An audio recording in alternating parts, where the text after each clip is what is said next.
אז שלום שוב וברוכות וברוכים הבאים לעיניים על עזה. אתמול קראנו כי בצלאל סמוטריץ' הצהיר שעל הממשלה הבאה לעודד הגירה של פלסטינים מהגדה. אך למעשה הממשלה הנוכחית אינה רק מעודדת הגירה, היא מגרשת בפועל קהילות שלמות. בנייה מתנחלית בלתי חוקית אינה נבלמת והאלימות הולכת ומתעצמת ללא כל תגובה או ריסון.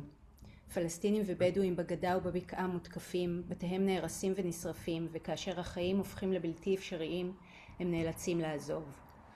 האורח שלנו היום, עורך דין שלמה לקר, נאבק בעקביות למען קהילות חסרות כל הנתונות להתעמרות, נישול ואלימות מתמשכת מצד המדינה ושלוחותיה, הצבא והמתנחלים. לאחרונה ייצג עורך דין לקר את תושבי רס עין אל עוג'ה בעתירתם לבג"ץ בדרישה לספק להם הגנה מפני התעמרויות בלתי פוסקות של מתנחלים. השיחה שלנו היום, תחת הכותרת איך הגירוש עובד, תעסוק במנגנונים הגלויים והסמויים המעודדים, מאפשרים ומנרמלים טרנספר בגדה. שלמה, תודה רבה לך שוב שהצטרפת אלינו היום, ואנחנו נשמח לשמוע ממך. טוב, אני אנסה להיכנס למסגרת מצומצמת. מה קרה ברס עין אל-עוג'ה לפני שבועיים שלושה, ואיך הסיפור התחיל למעשה בשנת 67, לפני, כמה זה? 60 וכך שנים.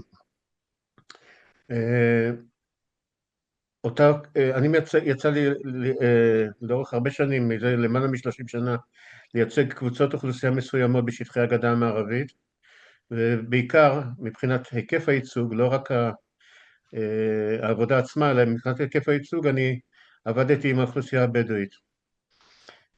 כך שהסיפור של רס אל עין, אנחנו קוראים להם, זה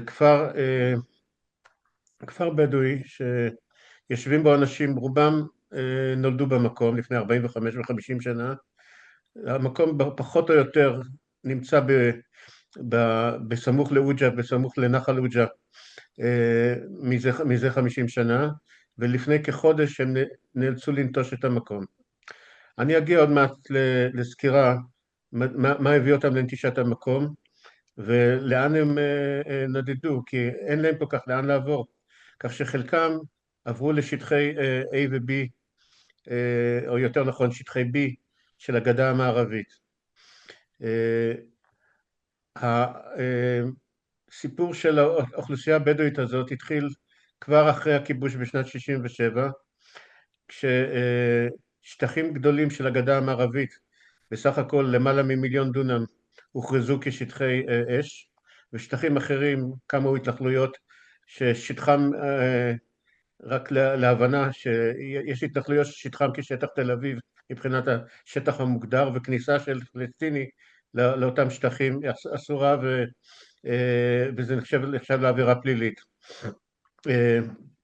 כך שאותן אוכלוסיות בדואיות שמונות קרוב כנראה לסדר גודל, אף אחד לא יודע בדיוק, אבל סדר גודל של כ-30,000 תושבים, נאלצו להתרכז או להתמרכז במקומות שבהם ניתן היה להקים צריפונים, אוהלים, בדונים, כמו ברס אל עין, כמו ח'אן אל-אחמר ומקומות דומים. ומאז הם לא אוכלוסייה נוודית, אלא אוכלוסייה שגרה במקום קבוע, והשאיפה שלהם לאורך השנים הייתה פשוט יותר לחיות בתנאים סבירים.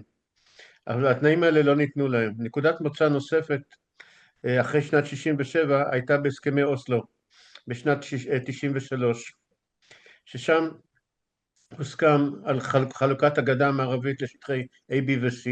אני מניח שרובכם שמתעניינים בנושאים האלה מכירים את ההגדרות האלה. שטח C זה השטחים החקלאיים והשטחים, הקרקעות הפתוחות, שזה 62% משטחי הגדה המערבית.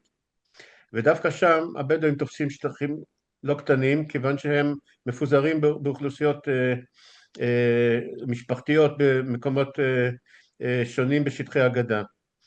מה שקרה אחרי הסכמי אוסלו, שנועדו למעשה למסור את שטחי הגדה המערבית לרשות הפלסטינית בשנת 2000 או בשנת 99, למעט שטחי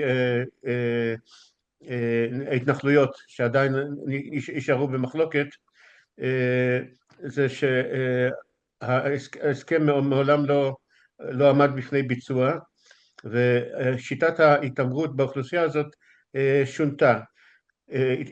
התחילו, וזה בעצם היה גם לפני כן, אבל זה קרה בעיקר אחרי הסכמי אוסלו. הבדואים אינם גרים באדמות פרטיות כיוון שאין להם רכוש במקרקעין, ולכן כל בנייה שלהם הוגדרה כבנייה ללא היתר, ולא ניתן ולו היתר בנייה אחד לבדואי במשך עשרות שנים אחרי שנת 67, וכמובן גם אחרי שנת 93, והוצאו צווי הריסה לכל המתחמי מגורים האלה, שחלקם הפכו לכפרים כמו ראס אל עין, שם גרות כ-120 משפחות, או גרו כ-120 משפחות. אבל הצלחנו לאורך השנים למנוע את ההריסות או להביא להפסקת ההריסות. אני לא רוצה לתת שבחים לבג"ץ, כי אני הגשתי עשרות רבות של עתירות נגד צווי הריסה, ולא ניתן פסק דין עקרוני אחד שאומר שלאנשים האלה יש זכות. אף פעם לא קיבלנו פסק דין שדן באוכלוסייה הזאת ובאפשרויות שלה להתקיים כאוכלוסייה שבונה ומחוברת לתשתיות ומקבלת קרקעות. ובעיקר הם יושבים על מה שנקרא אדמות מדינה, שזה אדמות שאמורות להיות מחולקות בין מי שגר עליהם. אבל מה שכן הצלחנו זה לקבל תמיד צווי ביניים, צו ביניים של בג"ץ, שביקש, שהורה להשאיר את המצב כקדמותו עד שהדיון בבג"ץ יסתיים. וכך הצטברו עשרות אם לא מאות עתירות שבהן לא בוצעו צווי הריסה, והכפרונים הקטנים האלה התקבעו במקומם, מה שלא ניתן היה להרחיב אותם. זאת אומרת, כבר אז, אנחנו אולי נדבר עכשיו בשתי דקות שנשארו על מה שקורה היום, אבל כבר אז ההתעמרות הייתה קשה, כי לא ניתן היה להרחיב את המקומות, במסגרת הסדרים בבג"ץ, אסור היה להרוס, אבל אסור היה להקים מבנה מחדש. זוג צעיר שהתחתן היה צריך לחלק את הסניפון של ההורים לשניים או לשלוש ולגור בשטח של מטרים מרובעים ספורים. אבל כל זה היסטוריה,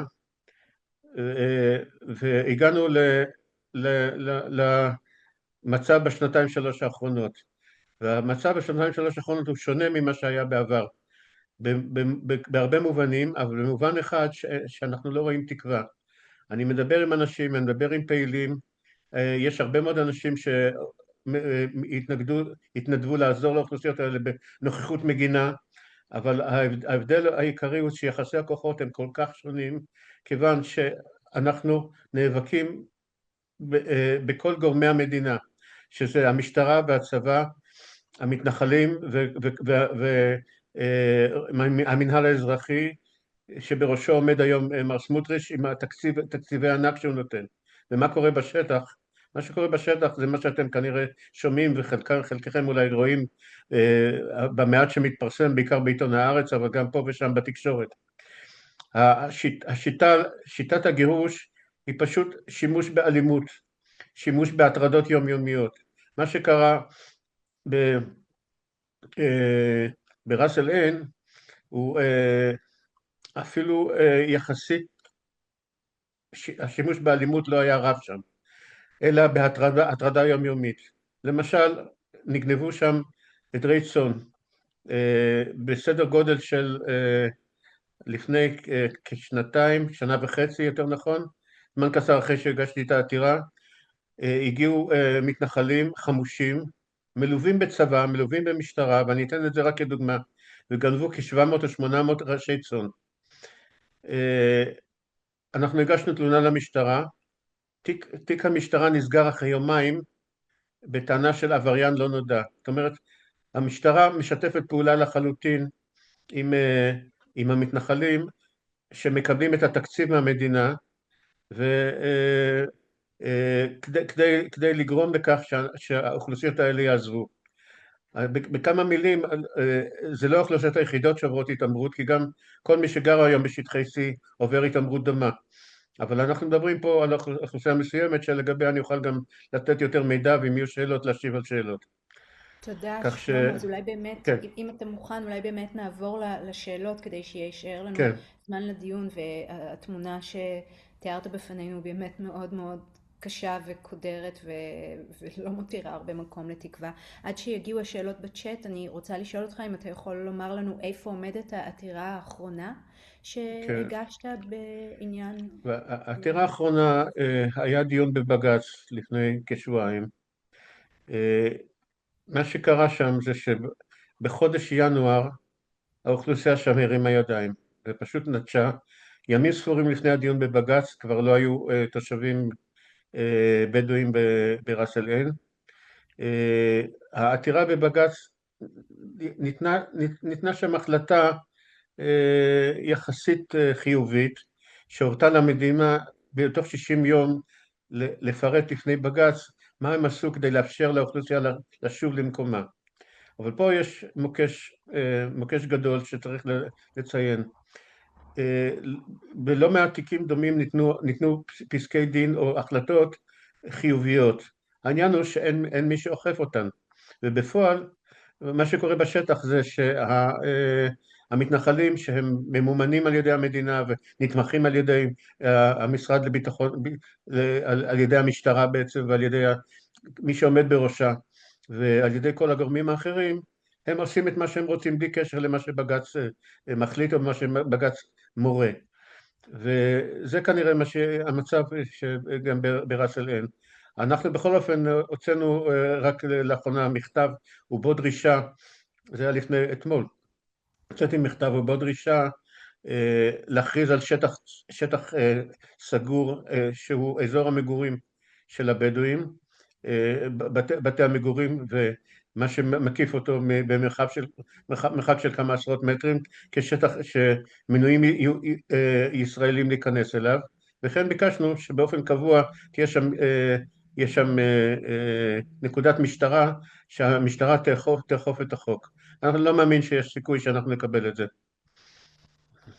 שלמה, עידו כותב כאן, מודה לך קודם כל וכולנו מצטרפים אליו על המחויבות העמוקה שלך להגנה על מוחלשים ביותר, מחויבות ארוכת שנים, והוא שואל על האוכלוסיות שנוטשות את יישוביהן ועוזבות, מה קורה לאחר הגירוש, לאן הן מגיעות, אם יש טיפול בהן, אם יש איזה אולי קהילות שמאמצות אחת את השנייה, או מה קורה שם ברגעים האלו.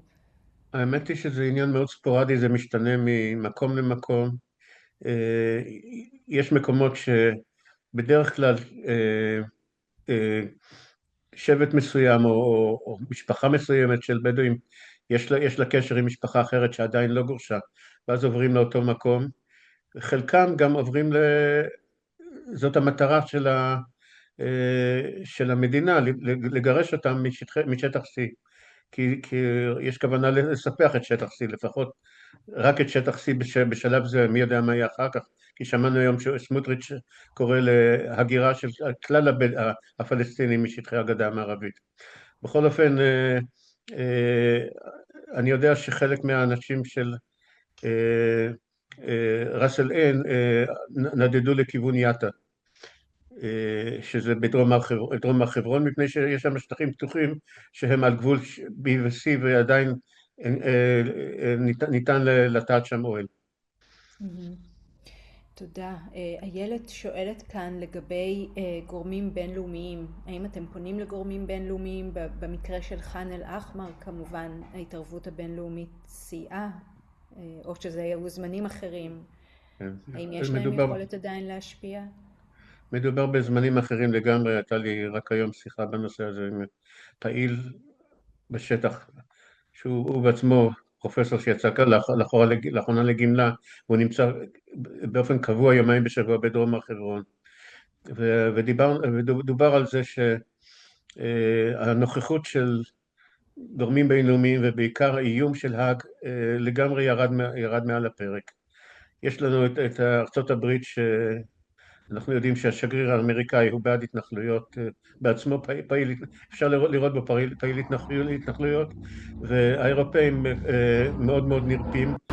אנחנו רואים אותם בעתירות בבית משפט, רואים אותם בסיורים בשטח, אבל שום סנקציה, שום מהלך שיש בו אפילו רמז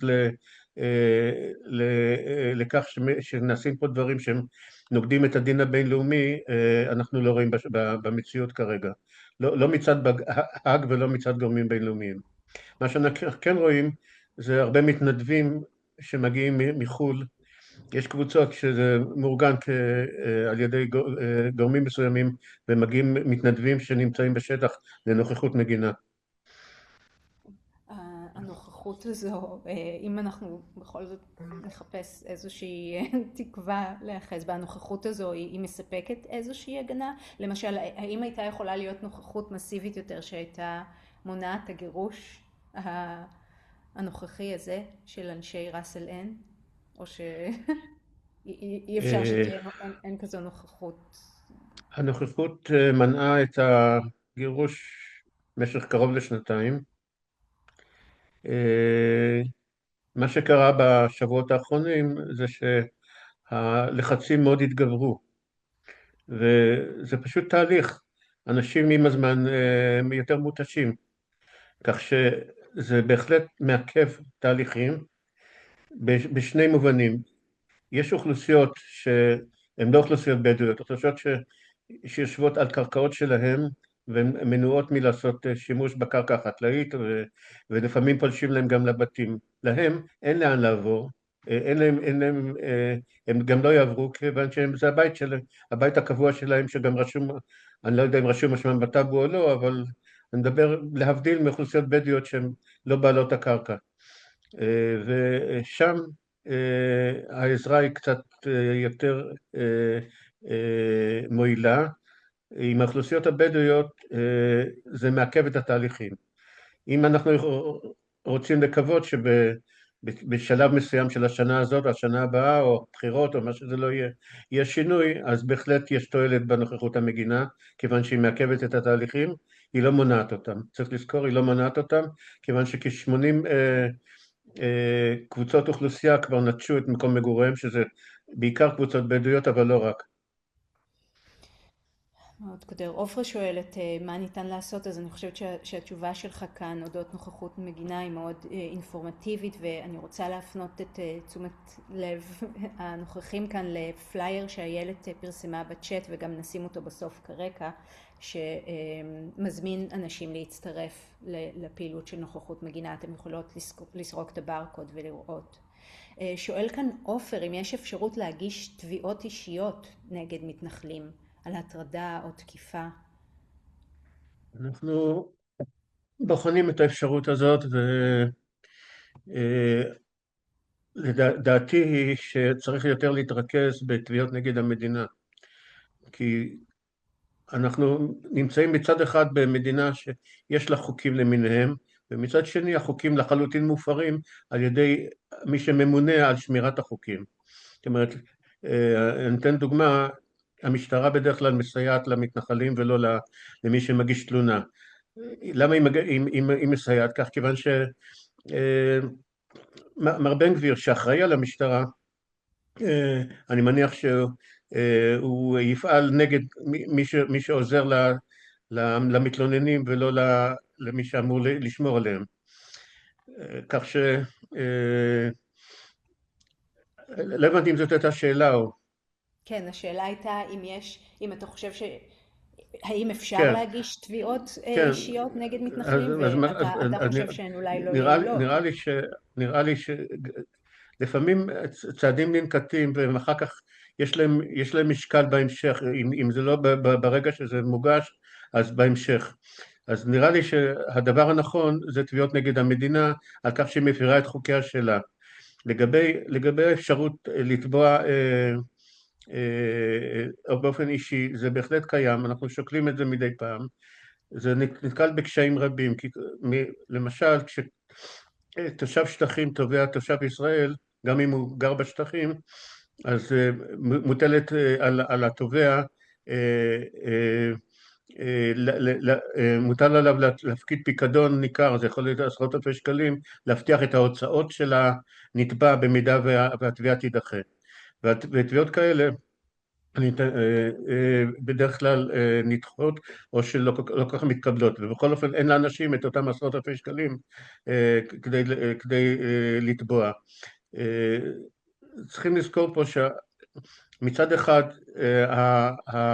הגורמים שהם אמורים להגן על האוכלוסיות החלשות האלה זה בעצמם גורמים פרטיים, זה קבוצות, זה עמותות לזכויות אדם, קבוצות קטנות של מתנדבים וכן הלאה, ומהצד השני יש לנו מדינה עם כל ה-mighty power שלה, כל הכוחות שיש לה, זו מדינה שלמה, הם חילקו 100 טרקטורונים שכל טרקטורון עולה 100,000 שקל לפני כמה חודשים למאחזים שמוקמים, ואולי לקראת סיום אני אציין ששיטת הגירוש היא הקמת מאחזים, מקימים מאחזים שהם לכאורה לא חוקיים, אין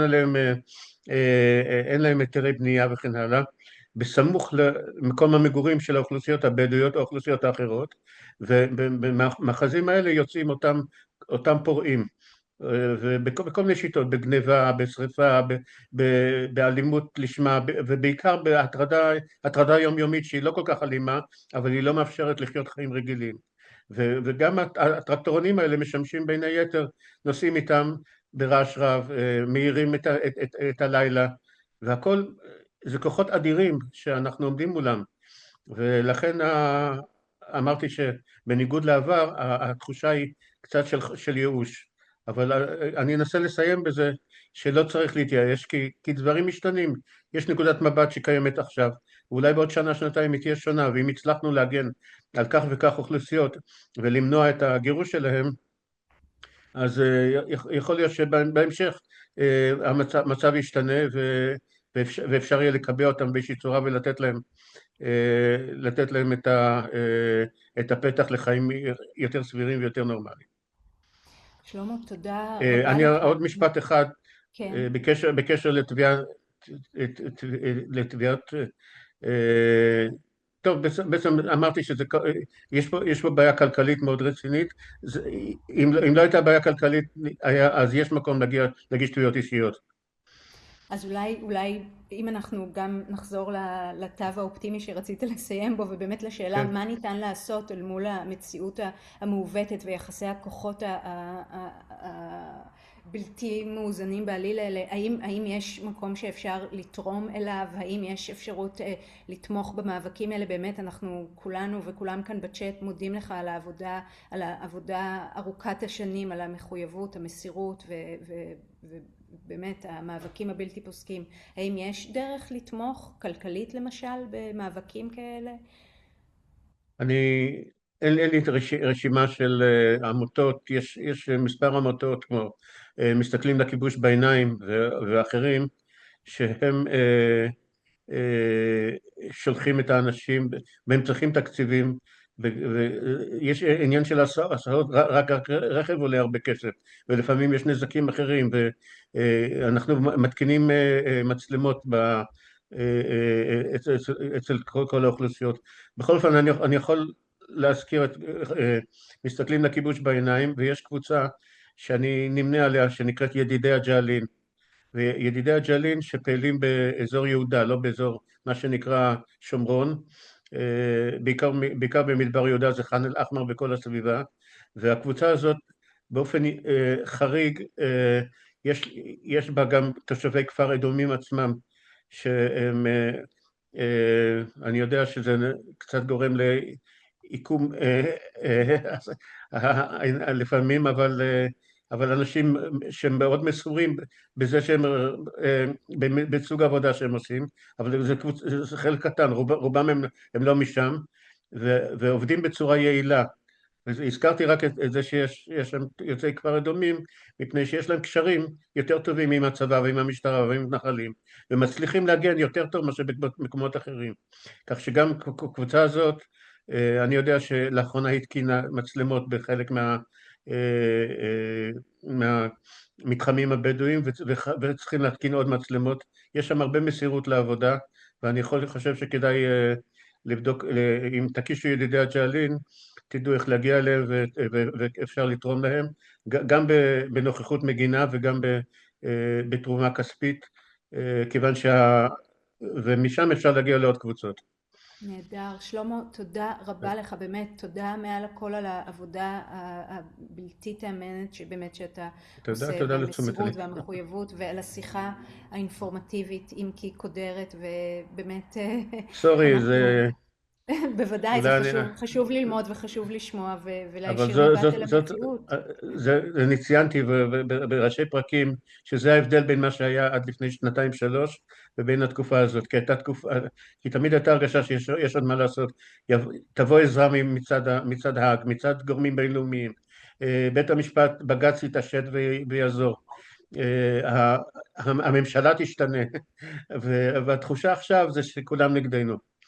כן, אבל אתה אבל ממשיך זה לא, וגם, אבל עדיין נסיים באופטימיות, כי אנחנו מצליחים בחלק ניכר מהמקרים, ובאמת אני באמת אסיים, בחלק ניכר מהמקרים לעכב את התהליכים, לעודד את האוכלוסיות האלה, כי האוכלוסיות האלה מאוד מאוד מעריכות את הידיעה שאכפת למישהו מהם, וצריך לזכור שיש פה בסך הכל בני אדם עם רגשות, וזה גם מאוד משפיע, זה לא רק הכסף, זה לא רק עצם הנוכחות, זה עצם הידיעה שמישהו איתך, היא מאוד מאוד חשובה, מאוד מאוד מעילה.